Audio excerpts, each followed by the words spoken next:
16 ئۆکتۆبەر چۆن ڕوویدا؟ دوای بەڕێوەچوونی ڕیفراندۆم لە 25 لولی 2017 کاردانەوە و هەڕەشەکانی حکوومەتی عێراق بۆ سەر هەرێم دەستی پێکرد. هەرەمەژوای کرد مەسعود بارزانی داوا لە عەبادی بکات دەرگای حیواریان لێدا نەخات. داوا لە بەڕێز حەیدەر عەبادی و هەموو هێزولایەنەکانی عێراقی دەکەم ئەوانەی بڕوایان بە گفتوگۆ هەیە دەرگای حیواردا نەخەن. سەرنجام حکوومەتی عێراقی ڕاستەوخۆ دوای ڕیفراندۆم فڕۆکەخانەکان و بەشێک لە خاڵە سنووریەکانی هەرێمی داخست و هێزێکی زۆری سەربازیشی بە چەکی قورسەوە لە ناوچە جێنا کۆکەکان کۆ کردەوە.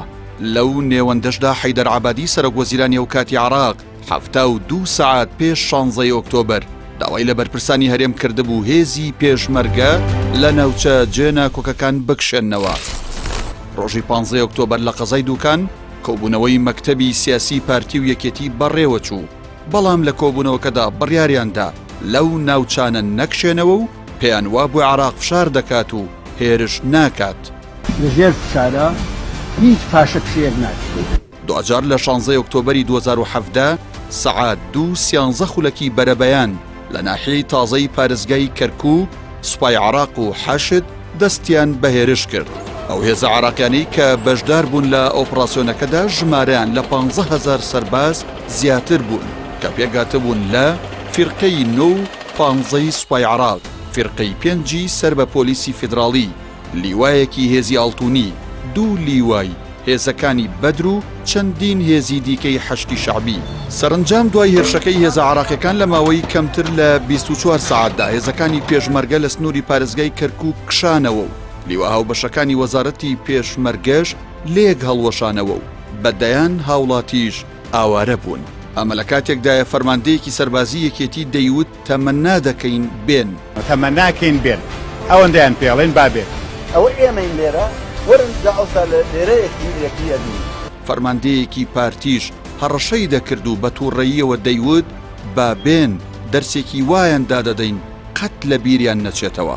ئێمامان بە یەکداوە وایان بەسەر بێنین کە بۆ مێژوو بگێ بێت. دوای لە دەستدانی کەرکووک کە سنووری قەڵەمڕەوی یەکێتی بوو، پارتیش ناوچەکانی ژێر دەسەڵاتی خۆی لە ڕۆژانی 17 تا 18 ئۆکتۆبەر بەبێ تەقا ڕادەستی سوپای عێراق کرد. ئەو ناوچانە کامانن کە لە 16 ئۆکتۆبەر لەدەستدران دوای هاتنی داعش و پاشەکشەی هێزە عێراقیەکان لە ناوچە دابڕێنراوەکان. هێزی پێشمەرگە لە 196 ئەو ناوچانەی بە خوێنی 1800 شەهید کۆنتڕۆڵ کردبوو، بەڵام لە ماوەی 48 سەعات لە 16 ئۆکتۆبەر 1 پارێزگا و 16 قەزا و 24 ناحیەی ڕادەستی عێراق کرد. ئەو ناوچانەی لە 16 ئۆکتۆبەر لەدەستدران لە سنووری یەکێتی ئەمانە بوون: کەرکووک، داقووق، خورماتوو، دوبس، خانەقین، جەلەولە، سعدیە، قەرەتەپە، بردێ. ئەو ناوچانەشی لە سنووری پارتی ڕادەستی عێراق کرانەوە بریتی بوون لە ڕۆژئاوای کەرکووک، شنگال، مەخمور، بەعشیقا، گوێر، زومار، ڕەبیعە، سنوونێ، دەشتی نەینەوە. خاکی باشووری کوردستان 86,269 کیلۆمەتر چوارگۆشەیە. ئەو ڕژێش ڕوبەری ناوچە جێناکۆکەکان 44,339 کیلۆمەتر چوارگۆشەیە کە دەکاتە لە 151 کۆی خاکی باشووری کوردستان. ناوچەی ژێردەسەڵاتی حکوومەتی هەرێمیش 41,939 کیلۆمەتر چوارگۆشەیە.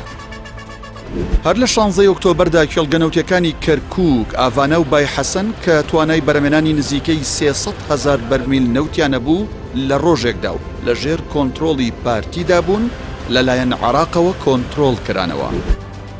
بۆچی ئەمریکا و بەریتانیا گڵۆپی سەوزیان لە 16 ئۆکتۆبەر بۆ عێراق هەڵکرد؟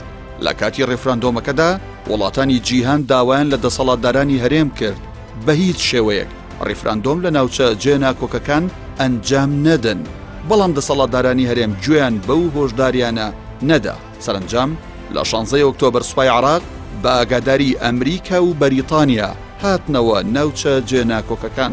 دوای هەفتەیەکیش کۆمپانیا نەوتیەکانی بەریتانیا لە کێڵگەکانی کەرکووک دەستیان بەکار کرد. بۆچی هیچ بەرپرسێک لەسەر لە دەستدانی خاک دادگایی نەکرا؟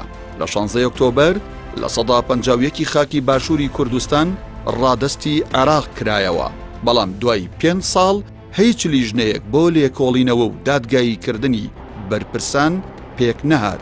ساڵانەش لەو یادەدا بەرپرسانی پارتی و یەکێتی یەکتری بە خیانەتکار وەسف دەکەن.